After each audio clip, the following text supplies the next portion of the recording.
Welcome back to episode 45 of More Than Words, the show that has established Somerset as a county so committed to accumulated strangeness it appears to be running it as a public service.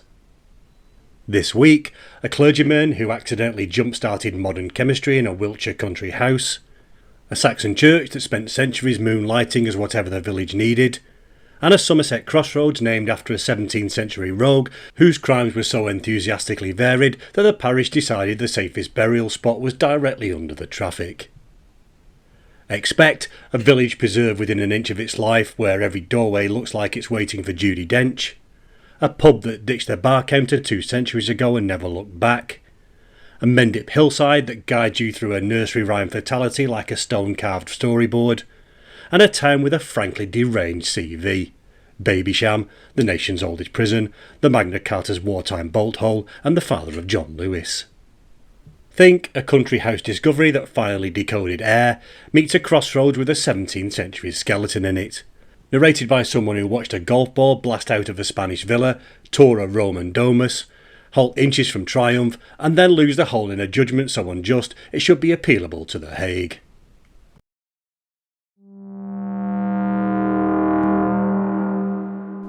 This is episode 45. Grave New World. On with the numbers then, and the total distance covered so far is 2,497.5 kilometres, which is 86.84% of the 2,876 kilometre route, now brushing up against the 2,500 mark with quiet inevitability. The spreadsheet registers this without sentiment, which feels entirely appropriate. The time taken was from the 1st to the 8th of May 2026, and my current position is 4.5 days ahead. A slight contraction from 6, thanks to a week divided between solid UK walking and Spanish golf, conducted under the meteorological anarchy of 3 conflicting forecasts, all of which were wrong.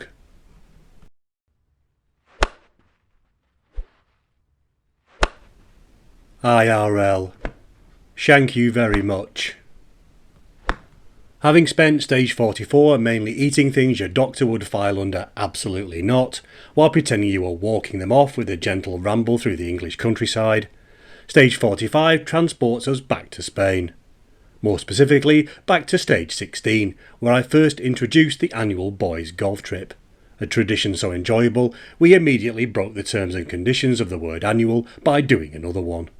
Because why put a ceiling on enjoyment when you can simply declare the dictionary not legally binding? Before the flights though, the stage opened with its customary domestic warm-up. Saturday golf, competent, if not the kind that gets retold with the dramatic lighting at the 19th hole, followed by a Sunday stroll around Oakwell Park.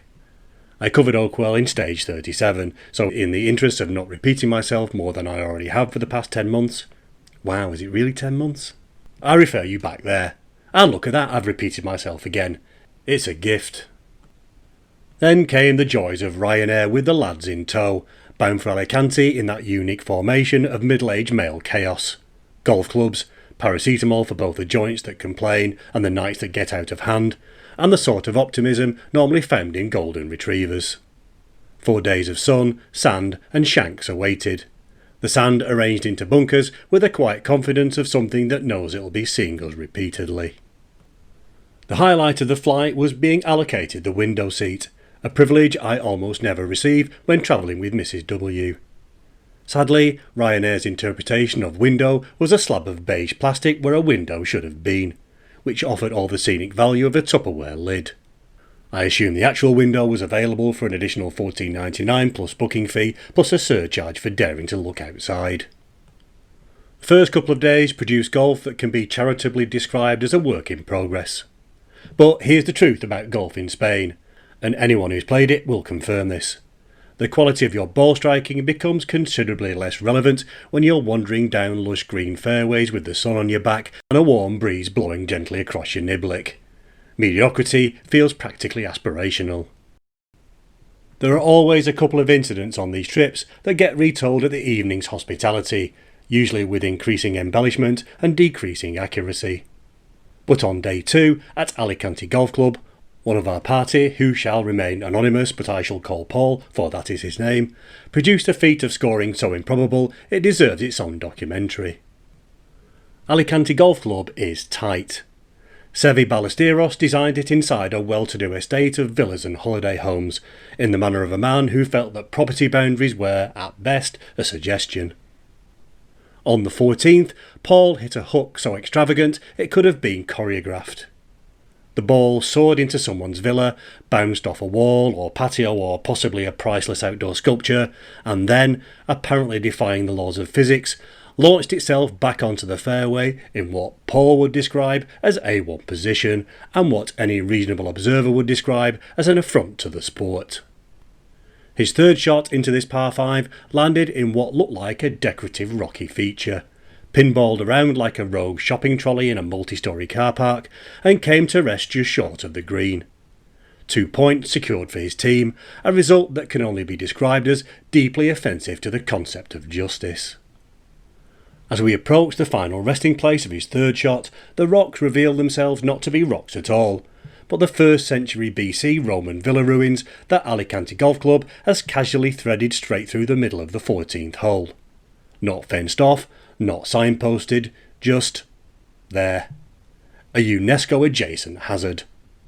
The remains of a full Roman domus, walls, foundations, bits of mosaic, sitting exactly where a modern golfer might reasonably expect to find a bunker, or, at worst, a half-hearted flowerbed. It's the only course I've ever played where you can thin a 7-iron directly into the infrastructure of the Republic. So, in the space of a single hole, Paul had caused a property incident at one villa and pinballed through the ruins of another 2,000 years its senior. He damaged the most expensive real estate in the area and the oldest real estate in the area, in that order, and still won the hole. Seve, one imagines, would have been quietly delighted. The next day took us to another course in the Murcia region, which must, if the saying is correct, be on the plain. Because the rain in Spain fell mainly on our heads for the hour and a half we attempted to play through conditions that would make a winter trip over the Pennines look positively balmy. Now, of course, this can happen. Spain is not immune to a storm. How else would we get their tomatoes, peppers, oranges and lemons? But the real issue is the weather forecasting. The Costa Blanca is notorious for being meteorologically awkward. Mountains behind, sea in front, microclimates everywhere, and a habit of generating sudden heavy downpours that make weather apps look like they're improvising.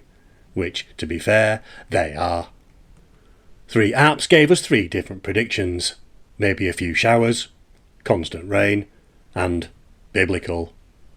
Because it had stopped raining for a few minutes, we took this as a sign we might get away with the first one. We did not. After 7 holes, soaked through, we admitted defeat and retreated to the clubhouse for coffee, with the quiet dignity of men who'd made an extremely bad decision and were now processing it over a cortado. Nothing bonds a group quite like collectively pretending you're fine while leaving small puddles wherever you sit. And that, in essence, was stage 45 in real life. Golf, weather, improbable physics, Roman ruins, and the dawning realisation that the boys' trip is now a biannual fixture. Like dental checkups, only with more sand and fewer qualified professionals.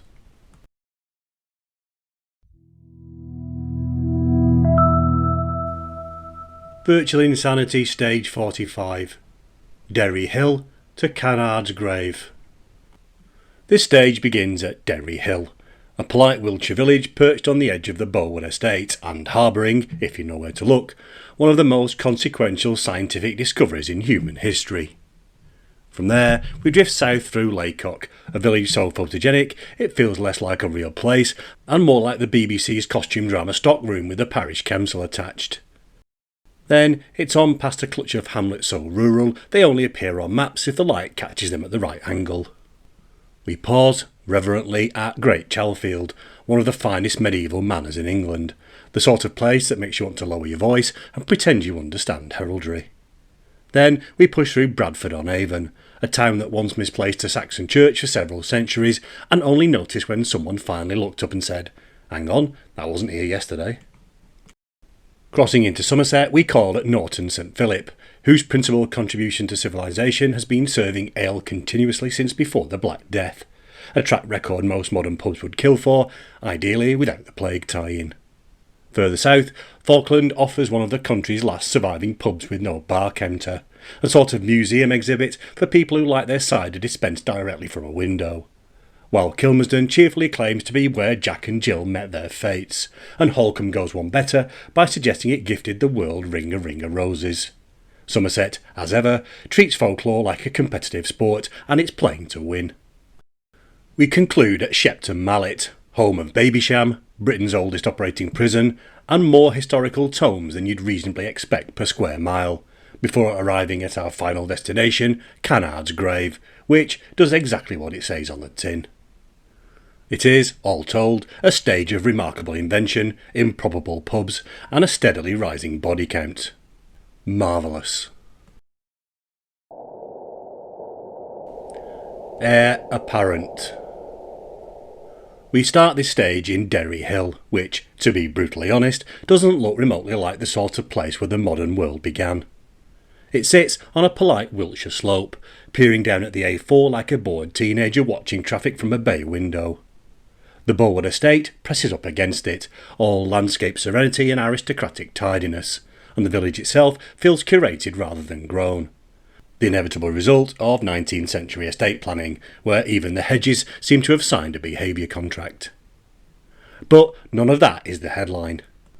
The headline is that the air that you're breathing right now was first properly understood here, or more precisely, in a small laboratory tucked inside Bowood House, a short walk from the village edge. A quiet corner of Wiltshire where someone essentially cracked open the sky.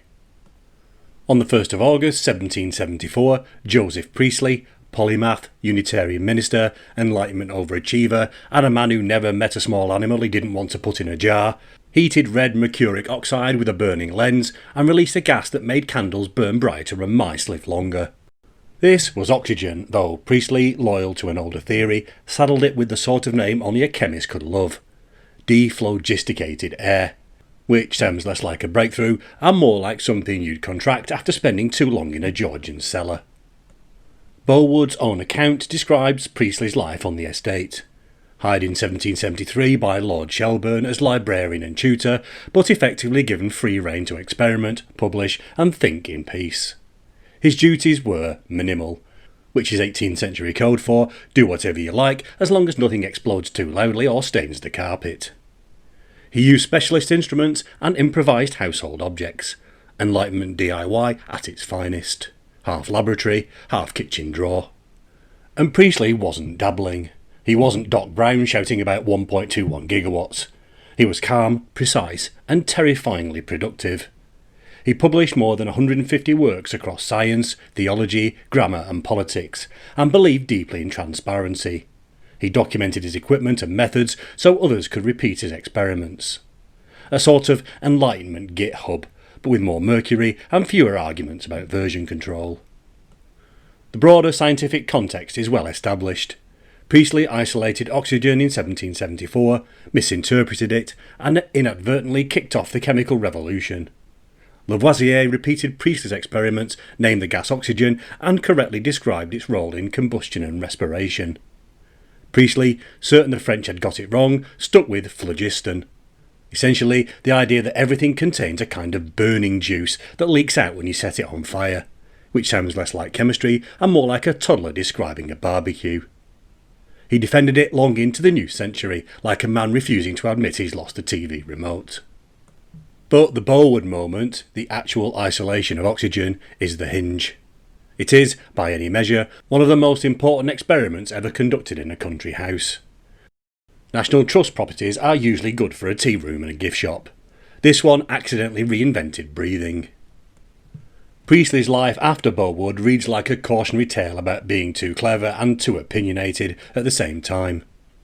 His outspoken support for the American and French revolutions made him a target. In 1791, a mob burned down his Birmingham home. He fled first to London, then to the United States, where he continued experimenting until his death in 1804. The American Chemical Society eventually designated Bowood House an International Historic Chemical Landmark, and today the room is marked by a modest plaque. No velvet ropes, no dramatic lighting, no booming narration.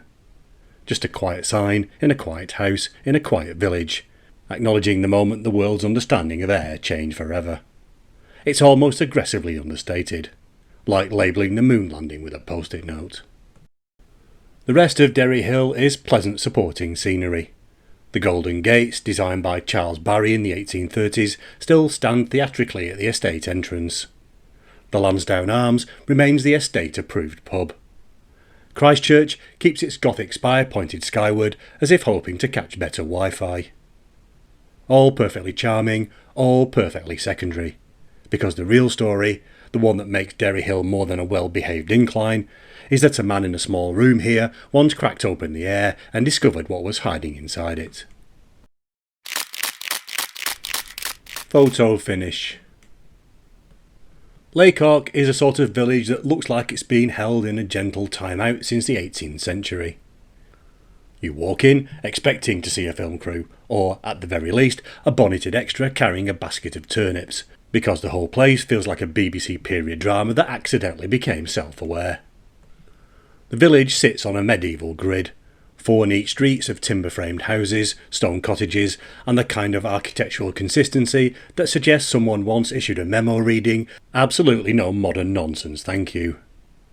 The National Trust owns almost all of it, which is why there are no satellite dishes, no overhead cables, and no rogue conservatories attempting to stage a coup against the 14th century.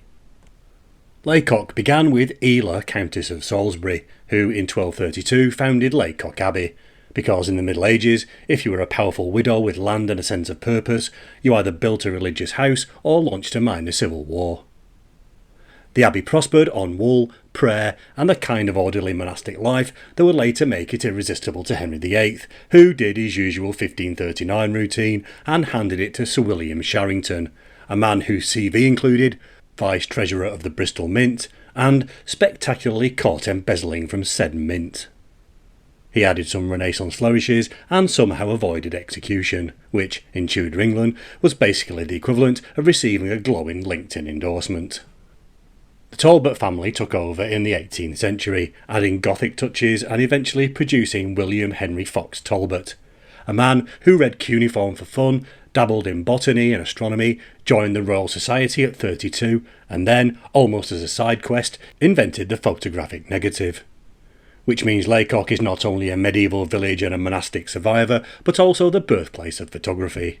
A fact it wears lightly, as if inventing the entire visual modern world were just another line on the parish notice board, somewhere between Quiz Night and Lost Tortoise. And then there's the filming. Lacock is catnip to location scouts. Pride and Prejudice, Cranford, Downton Abbey, Harry Potter, Wolf Hall, all have wandered through its streets. The village is so perfectly preserved that it's basically a cheat code for instant historical authenticity. You could point a camera at a random doorway and accidentally win a BAFTA. Yet, despite the tourists, the cameras and the global fame, Lacock is still a living village. People actually live in these houses, families who've been here for generations, running the bakery, the shop, the pubs, the school. It's not a museum, it's a community that just happens to look like it's been curated by a benevolent time-travelling architect with strong opinions about window frames. Anyway, not a bad opening salvo, the discovery of oxygen and the birth of photography before we've even broken a sweat. 50 Shades of Greige. Between Lacock and the grander scenery ahead, the route slips through Whitley and Broughton Common. 2 places that give the strong impression of being perfectly satisfied with their lot and would prefer not to be fussed about it, thank you very much. Whitley is one of those Wiltshire settlements that appears to have been assembled by gently shaking a box of cottages over a minor road and seeing where they landed. It sits between Lacock and Melksham, stretched along the B3353, made up of Upper, Middle and Lower Whitley, a naming system that suggests a community committed to clarity, if not imagination. It also falls within the parish of Melksham without.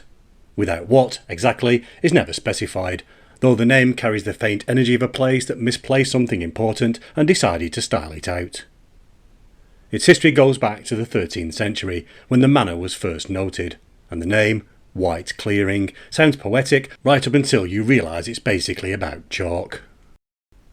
Today, Whitley is a mix of 17th and 18th century farmhouses and later cottages, arranged along a set of lanes named with the kind of brutal administrative honesty you only get when a parish clerk has run out of patience. First lane, middle lane, and top lane.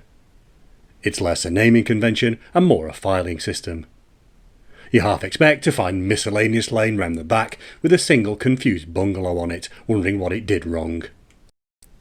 Broughton Common, similarly, is a scatter of houses, farms and lanes to the southwest, the sort of place that appears on an Ordnance Survey map looking perfectly content with its minimal footprint. It's historically tied to the wider parish landscape around Melksham and Broughton Gifford, a patchwork of farmland and small holdings that has changed remarkably little since the days when local yeomen were signing vellum deeds with elaborate flourishes. It doesn't have attractions or a centre or anything that might tempt a coach party, and that is precisely its charm. In an age where every settlement seems desperate to reinvent itself as a hub, this feels almost radical. A place that has politely declined the invitation to be exciting and is all the better for it. Peep Show. Next up, well down in reality, is Great Chalfield, a small village and former civil parish that has spent most of its recorded history workshopping names like a medieval improv troupe. It's been Chalfield Magna, East Chalfield and, in its most experimental phase, Much Chalderfield, which is basically the 14th century equivalent of trying out different Google email addresses until you finally land on myname48368 because every sane version was taken sometime around the Black Death. In 1884, the parish was abolished under the Divided Parishes Act and absorbed into Atworth, an administrative fade to black that feels less like local government and more like a product quietly discontinued for lack of interest. The population figures don't exactly contradict that impression. 18 residents in 1676, 34 in 1881. A village that spent centuries perfecting the art of not being crowded and sees no reason to change a winning formula.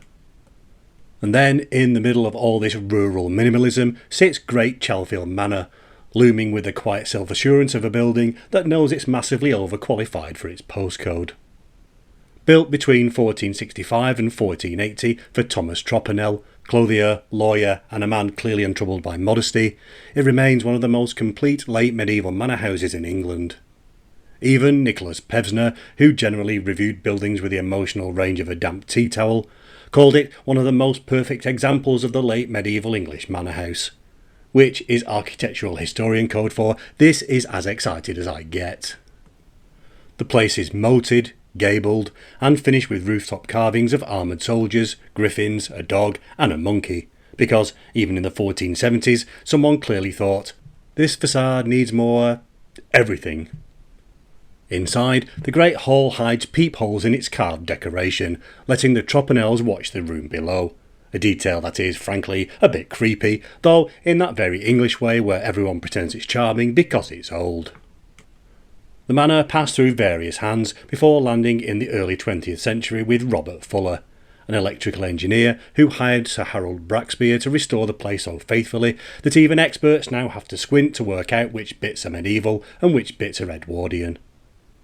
The Fullers handed the estate to the National Trust in 1943, though their descendants, Robert Floyd and his wife Patsy, still live on site, creating the unusual situation where the people showing you around also own half the things you're politely not touching. And because Wiltshire can't resist a cameo, the manor has appeared in Wives and Daughters, Persuasion, The Other Boleyn Girl, Wolf Hall, Poldark and The White Princess. At this rate, standing still anywhere between Melksham and Bradford on Avon is enough to get you accidentally cast as peasant number 3, whether you like it or not. Tithe hard.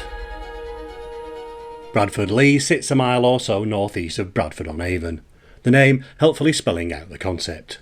Lee, Old English for a woodland clearing, essentially the bit of Bradford where the trees gave up. Its headline feature is Lee Park House, a 16th century estate given a late 18th century upgrade by lawyer Daniel Clutterbuck, who acquired it by 1788 and built the current house around whatever Tudor leftovers were still standing, like a man doing a period-sensitive restoration by retaining one ancient window frame and then going full grand designs on the rest. The estate then passed through a sequence of owners with the sort of genealogical enthusiasm only English country houses can sustain. Admiral Sir Thomas Fellows, the Reverend John Hopkins Bradney, Miss Isabella Rebecca Poinder, and finally Lady Jane Henrietta Swinburne, grandmother of poet Algernon Charles Swinburne, as if the house were quietly trying to collect every possible character class before the century was out. It's a line-up so theatrically Victorian, it's no wonder that one of Fellows' descendants, Julian, eventually turned this sort of thing into Downton Abbey. The hamlet itself has always been small, though it once supported a Methodist chapel built in 1892, which lasted until the mid-20th century before conceding defeat. The Plough, its pub, survived until 2014 and was for sale the next year. Another reminder that rural England keeps losing pubs so discreetly it feels less like economic pressure and more like they're being quietly spirited away. The last decade hasn't been kind to pubs. If the trend continues, Britain won't run out of beer, it'll run out of buildings to drink it in. Bradford-on-Avon is one of those places that repays any amount of time you're prepared to give it. Built largely from the pale limestone characteristic of this part of Wiltshire, it slopes neatly down to the River Avon and comes with history laid so thickly you could core sample it.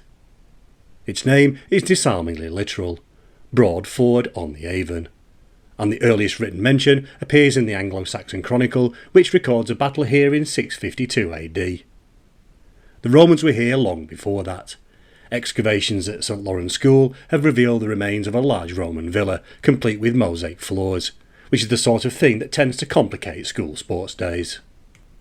The town's most extraordinary historic building is the Saxon Church of St Lawrence, one of the few Anglo-Saxon churches in England to survive without later medieval rebuilding. Documentary sources suggest it may have been founded by St Aldhelm around 700 AD, though architectural analysis points to a 10th or 11th century date. What is beyond dispute is that the church spent several centuries hiding in plain sight, absorbed into surrounding buildings, used as a schoolroom, a cottage, and at one point a factory. Its ecclesiastical identity was so thoroughly forgotten that it wasn't until 1856 that Canon William Jones, Vicar of Holy Trinity, noticed an odd roofline and realised he'd been living next to a national architectural treasure, like a man discovering a Rembrandt behind the boiler. Just south of the town centre, beside the Kennet and Avon Canal, stands the Bradford-on-Avon Tithe Barn, a 14th century stone structure 167 feet long that was built for Shaftesbury Abbey, the richest nunnery in medieval England, to store the agricultural produce owed as tithes from its substantial local landholdings, grain, fleeces, hay, beans, peas, and whatever else tenants were obliged to surrender in lieu of money. It was, in effect, the Abbey's giant rural inbox, a place where the surrounding countryside filed its annual returns in edible form. The barn dates to around 1332, has walls of cut limestone braced by stone buttresses, and a 14-bay timber crook roof carrying an estimated 100 tons of stone tiles. It is, in short, enormous, and it has the faint quality of a building that is somewhat surprised it's still standing, while simultaneously giving the impression that it fully expects to outlive everyone listening to this. After the dissolution in 1539, the barn passed into private hands and kept functioning until 1974. 640 years of agricultural graft, which is frankly showing off. It's now managed by English Heritage and the Bradford-on-Avon Preservation Trust, who let people in for free, presumably because the barn has already done enough heavy lifting for several centuries. It's even appeared as Nottingham Castle's Great Hall in Robin of Sherwood, which suggests English Heritage may also be doubling as its agent. As if the Saxon Church and the Tithe Barn weren't enough architectural plot twists, Bradford-on-Avon also has a Buddhist monastery above the town, operated by the Aukana Trust in the Theravada tradition. With its meditation hall, gardens, workshops, library and separate residences, it feels like intentional contrast. A calming hillside campus designed to offset the town's habit of misplacing major heritage assets like a distracted parent at a garden centre. Bradford on Avon is, in essence, a town in heritage overdrive. Roman villas beneath the school run, a Saxon church that spent centuries undercover, a tithe barn large enough to double as Wiltshire's emergency backup roof, and a Buddhist monastery perched above it all like the town's spiritual supervisor. It's the sort of place that feels like someone entered a cheat code for maximum charm and then wandered off. Head case. Crossing the A36, Norton St Philip sits 5.5 miles south of Bath on the eastern slopes of the Mendip Hills. Close enough to be filed under Bath countryside, but far enough away to insist on its own identity and a noticeably slower pulse. It's built around a village common known as Churchmead or the Mead, and its most significant resident is the George Inn, which has been standing in the centre of the village and offering ale, accommodation and occasional judicial proceedings since at least the early 14th century. The George's origins are monastic. It was built by the Carthusian monks of Hinton Priory just down the road at Hinton Charterhouse, originally as a wool store and hospitality base for merchants attending the annual wool fairs held in the village from the late 13th century until 1902. The monks, apparently moonlighting as transport strategists, positioned the inn at the crossroad of routes that would become vital links between London, Bath and the South West. This is why it ended up on the stagecoach network, and why, on the 12th of June 1668, the diarist Samuel Pepys and his wife passed through on their way to Bath from Salisbury, because Pepys had a gift for turning even the most functional journey into an accidental sightseeing tour. And yes, fine, I feel seen. The inn has a good claim to being the oldest purpose-built inn in England, a status it shares contentiously with several other establishments, all of whom feel very strongly about it. English Heritage and the 2024 book Historic Building Mythbusting by James Wright have assessed the George as having a particularly sound claim. It was built as an inn and has the historical receipts to prove it. The George's most dramatic episode came in the summer of 1685 during the Monmouth Rebellion, the Pitchfork Uprising in which James Scott, 1st Duke of Monmouth and illegitimate son of Charles II, led approximately 8,000 West Country farmers, labourers and assorted malcontents against the professional army of his uncle, King James II. One supporter in the crowd was a young Daniel Defoe, who survived the rebellion, escaped punishment, and went on to write Robinson Crusoe, which is quite the career arc for someone who started out on the losing side of a rural tantrum. After retreating from Bath in late June, Monmouth used the George Inn as his headquarters. According to local tradition, Monmouth was in his room shaving when a shot was fired through a window that narrowly missed him. Proof that even in 1685 you couldn't get through a simple bit of personal grooming without someone trying to ruin your morning. The rebellion ended in defeat at the Battle of Sedgemoor in early July.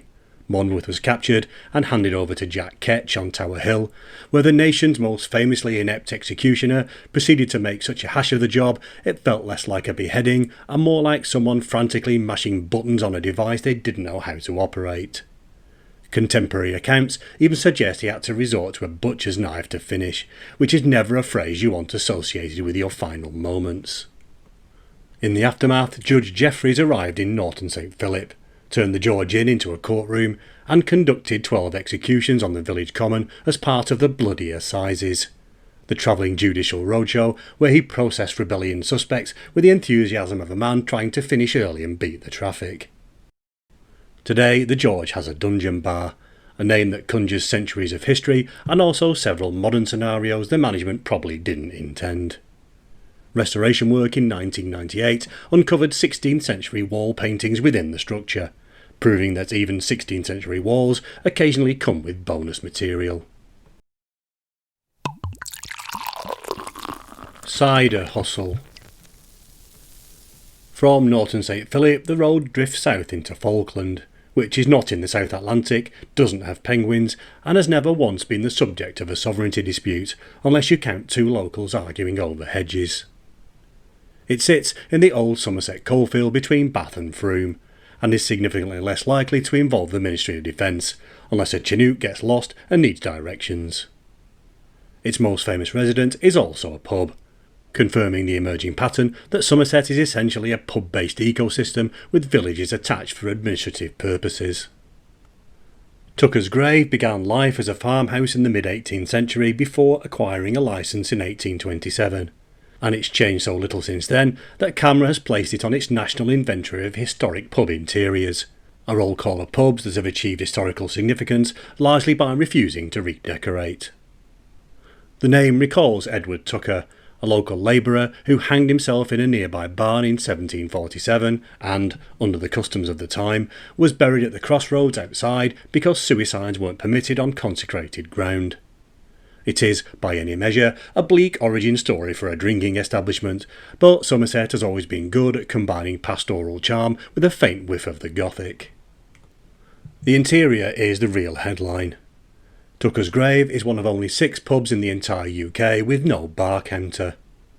Beer and cider are served directly from barrels on a stillage in a bay window.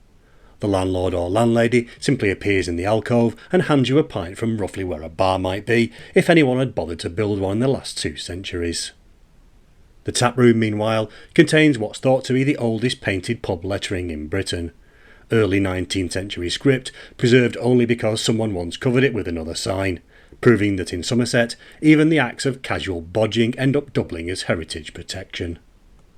And in one of the most unexpected cultural crossovers in British pub history, the Stranglers wrote and recorded a song about the place in 2004, because apparently even punk bands are not immune to the gravitational pull of a good cider house, especially one that looks like it might also be a portal to 1827.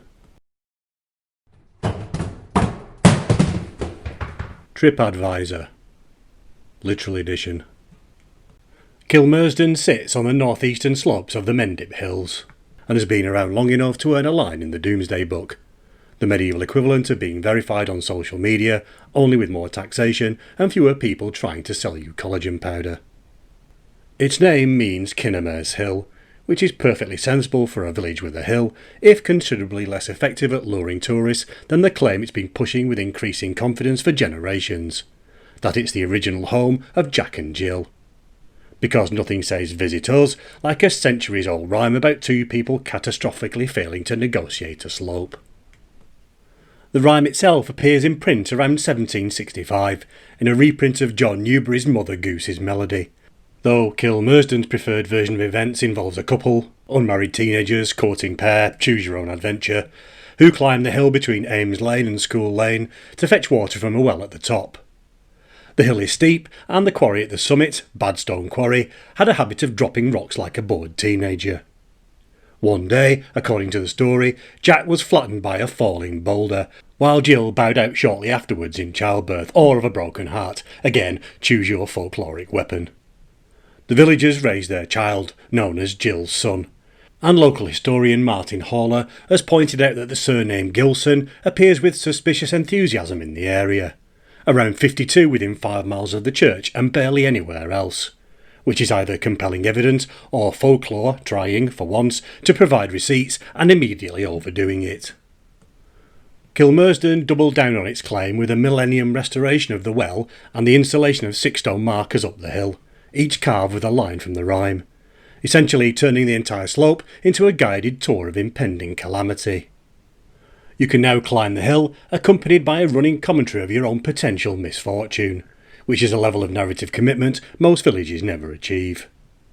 Whether the story is literally true, heavily embellished, or a local legend that simply refused to leave, the hill, the well and the markers are all real, and very much leaning into it like a village that knows its brand and is absolutely sticking to it.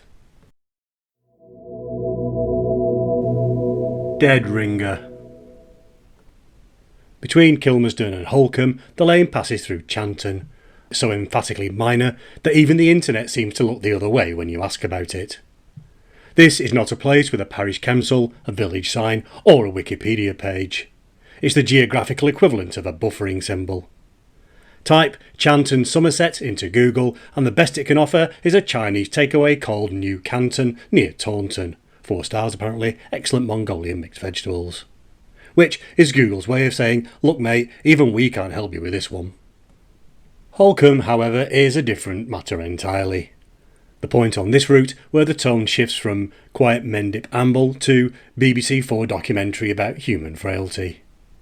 It's a small village in the Mendip Hills with a long-running association with catastrophe. The sort of detail the tourist board presumably files under local colour with a deep sigh.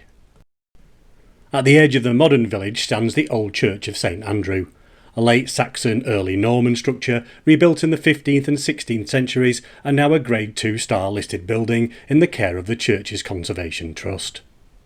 The church sits alone among earthen mounds, the leftovers of a medieval village that bailed after the Black Death. The original settlement was deserted in the 14th century and the new one appeared a mile away, like a community collectively deciding to respawn somewhere safer. Somerset's wider records show the plague killed up to 50% of the population in many communities, so Holcomb's relocation fits neatly into the county's long tradition of responding to disaster by quietly moving somewhere else. Holcomb turns out to be another Mendip village with a nursery rhyme entanglement, because apparently this stretch of Somerset can't go 5 miles without accidentally inventing children's literature. One of its pubs was, until recently, called the Ring o' Roses, a nod to the local tradition that the rhyme originated here as a direct response to the plague. The posies were herbs to ward off infection. The falling down was, well, the dying. Folklorists, however, are divided. Several argue the plague interpretation is a 20th century invention, not a medieval memory, which is very on brand for British folklore, a genre that loves nothing more than confidently remembering things that never happened. For a village of under 1,000 people, Holcomb's relationship with disaster is impressively consistent. A memorial stands in the churchyard for 5 local children who drowned in 1899 when ice gave way on a pond. Even its brush with national history comes with a twist. Members of Captain Robert Falcon Scott's family are buried here, and a memorial inside the church notes that Scott himself is buried in the Antarctic, a phrasing that politely sidesteps the fact his expedition went about as well as a flat-pack wardrobe assembled in a gale. And because no atmospheric ruin is complete without a film crew, the old church of St Andrew was used as a filming location for the BBC's Poldark. Nothing says period drama like a Norman church surrounded by plague mounds. Stage fright. Further south, Stoke St Michael sits on the Mendip Hills, 4 miles northeast of Shepton Mallet, close enough to borrow its shops, far enough to avoid its traffic, and old enough to appear in Norman records under the name Stoke Lane, which sounds like the village hadn't quite committed to being a village yet. The village's early claim to fame was cloth manufacture, which eventually declined, at which point Stoke St Michael pivoted to paper, the historical equivalent of changing careers in your 30s because the loom industry isn't sparking joy anymore. But the town's most industrious export wasn't cloth or paper, but the Fussell family, who treated the Mendips like a personal industrial playground. The dynasty began with James Fussell III, who in 1744 leased lands from the Horner family to build the first ironworks at Wadbury Valley near Mells. From there, the Fussells expanded with the enthusiasm of people who discovered both water power and ambition. By the early 19th century, they were running 6 ironworks across Mells, Great Elm, Chantry, Railford Bottom and Nunney, producing scythes, sickles, shovels and other edge tools exported to Europe and America, essentially arming half the agricultural world from a cluster of Somerset valleys. Their range was impressive. James Fussell IV patented a lift boat in 1798 for the proposed Dorset and Somerset Canal, and the family also patented an early roller chain around 1800, because why not reinvent mechanical transmission while you're at it? They even issued their own banknotes, because once you've industrialised half the Mendips, the obvious next step is to dabble in fiscal policy. The 18th century version of announcing a new cryptocurrency in a barn and hoping nobody asks follow-up questions. In 1857, Sidney Fussell & Sons Limited acquired the Cross Keys Brewery in Rode, and in the 21st century the dynasty re-emerged as Fussell's Fine Foods, producing cold-pressed rapeseed oil and dressings from their farm. Proof that while the ironworks may have collapsed in 1894, the family's commitment to diversification absolutely did not. The geology, however, is where Stoke St Michael really leans in. The area sits atop Carboniferous limestone, and nearby lie several of the Mendip's more dramatic cave systems, including Stoke Lane Slocker, a site beloved by cavers and feared by anyone who prefers their hobbies to involve oxygen. Just to the west is Cookswood Quarry, a protected site whose neatly exposed Carboniferous rock is the model geologists want to use for the proposed Cookswoodian stage. In practice, that means the quarry contains such a perfectly preserved slice of Carboniferous limestone that geologists want to use it as the official reference sample for an entire chunk of the Earth's history, as if the planet has quietly appointed a favourite rock. Geologists hear this and immediately start fizzing with excitement. Everyone else, meanwhile, nods with the same expression you get when a dentist begins a sentence with "interesting." It's proposed because geologists are fully on board with the Cookswoodian stage, emotionally and professionally, but the people who actually approve geological time won't commit. So it sits there in procedural limbo, like an extension waiting for a council officer who's mysteriously out of office until further notice. For a place of under 1,000 people, Stoke St Michael has managed to accumulate a surprising number of identities. Cloth village, paper mill village, tool manufacturer, geological curiosity and caving hotspot. It's the sort of place that feels like it's been quietly auditioning for different roles for 8 centuries and somehow landed all of them at once. Very good. Shepton Mallet is the market town that sits at the confluence of several things that should not, by rights, coexist in the same postcode. Ancient prisons, the birthplace of Babysham, the wartime hiding place of the Magna Carta, and the closest town to Glastonbury Festival. It's also where John Lewis, not the shop, the man who fathered the man who founded the shop, was born in 1836, because Shepton Mallet prefers its claims to fame arranged like Russian dolls, surprising, nested, and increasingly implausible the deeper you go. At this point, it would be easier to list what hasn't happened in Shepton Mallet, but the list would be shorter and considerably less interesting. In the 1940s, the Showering family were running a local drinks business when they encountered pears that would otherwise have gone to waste, the sort of glut that usually ends in compost or a wasp problem. Instead, Francis Showering, a chemist with an unnervingly good palate, decided to alchemise the whole situation into perry, and eventually into Babysham, a light, sparkling drink that could pass for champagne if your standards were low and the lighting was aggressively forgiving. Launched nationally in the early 1950s, it became the first alcoholic drink advertised on British television in 1957, a decision that neatly captured the national mood. Mildly tipsy, easily persuaded, and open to anything that sparkled. At its peak, the company planted thousands of acres of pear orchards. Output hit 108,000 bottles per hour in 1966, and Babysham was reportedly sold in all but 2 pubs in the country, both of which were in Shepton Mallet, because of course the hometown opted out. Nothing says Somerset like inventing a national drinks phenomenon and then refusing to stock it out of sheer local contrariness. The iconic Babysham deer stood beside the Showering cider mill for 60 years. When the brand was reacquired by a new generation of Showerings in 2021, they refurbished the deer and brought production back to Shepton Mallet, where it could resume its rightful role as the town's sparkly, slightly bewildered guardian spirit. Francis Showering was appointed CBE in 1982 and died in 1995. Having built a drinks empire from a single bottle of sparkling perry and the accurate suspicion that Britain would embrace anything that wasn't another pint of warm brown misery.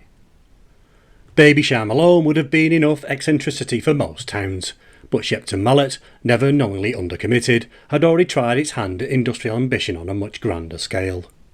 The Anglo-Bavarian brewery, built in 1864 and claiming to be England's first lager brewery, was shipping 1.8 million bottles a year to everywhere from Australia to the West Indies.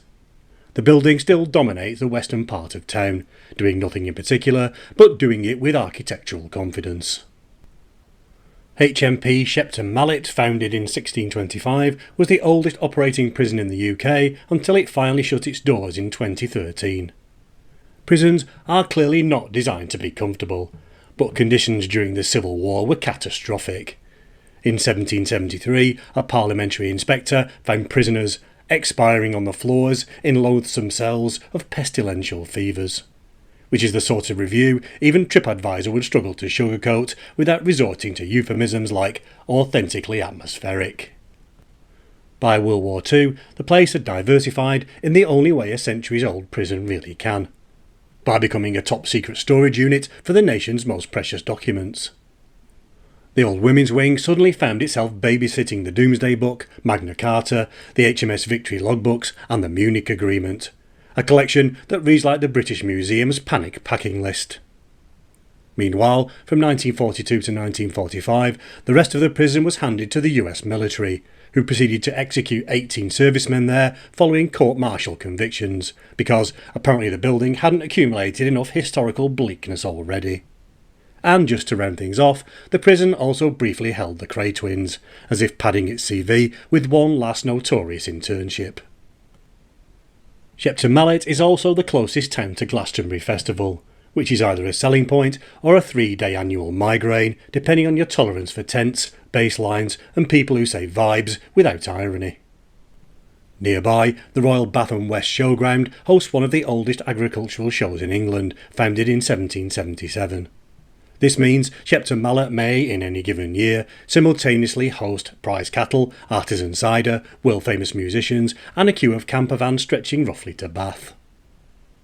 Shepton Mallet, the town that gives the impression someone accidentally pressed Select All on the history settings. Steak and Ale. Our final destination, title card, ominous strings fade to black, lands somewhere between a place name and a gentle advisory to turn back now.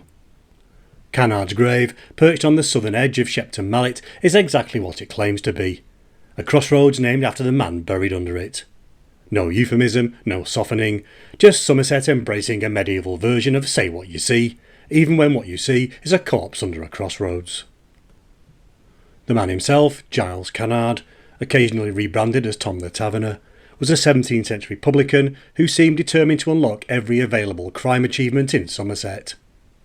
Depending on which version you pick up, he was a sheep stealer, a smuggler, a forger, an accessory to highway robbery, or all of them at once, like a one-man organised crime pop-up operating out of a 17th century taproom. Some stories say he was cornered by a mob, others that the authorities were closing in. All agree he saw no way out and took his own life, reportedly hanging himself in the loft of his own pub, the bleakest possible interpretation of closing time. As we know from Falkland's pub, suicides were denied Christian burial and instead installed at crossroads, face down in unhallowed ground, sometimes with a stake through the heart. Essentially, the era's preferred method of preventing the dead from rebooting. Crossroads were chosen partly because the multiple routes were thought to confuse the spirit, as if the newly deceased would take one look at a junction and crash like a sat-nav in a tunnel. And partly because the land belonged to no parish, meaning no one had to foot the bill. The practice limped on until 1823, when George IV, delayed by spectators at a crossroads burial, seems to have concluded that any custom causing a road traffic jam was ripe for abolition. Today the pub near the crossroads bears his name, Canard's Well Hotel, also known as Canard's Grave Inn. A name that either promises atmosphere or actively discourages walk-ins, depending on your relationship with the supernatural. The Reverend H. Allen, rector of Shepton Mallet, even recorded early hauntings, noting that the soul could not rest and frequently visits the scene of its former abode while in the flesh. Whether Canard's ghost still pops by for last orders, the sources remain politely non-committal. And so the stage ends here, at a crossroads with a ghost, on the edge of a town that once hid the Doomsday Book, invented Babysham, and somehow produced the founder of John Lewis. A combination of achievements that feels like 3 different documentaries accidentally sharing the same postcode. We've spent the day experimenting, Derry Hill, photographing, Lacock, drinking responsibly, Norton St Philip, singing nursery rhymes, Kilmersdon and Holcombe, and fizzing gently, Shepton Mallet.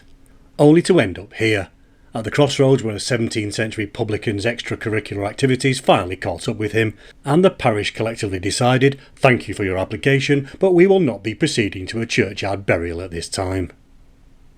Next stage, pressing on southward into Somerset, where the oddities keep stacking up and the county behaves like it's contractually obliged to produce at least one eccentricity per mile. Thanks for listening, and see you next time.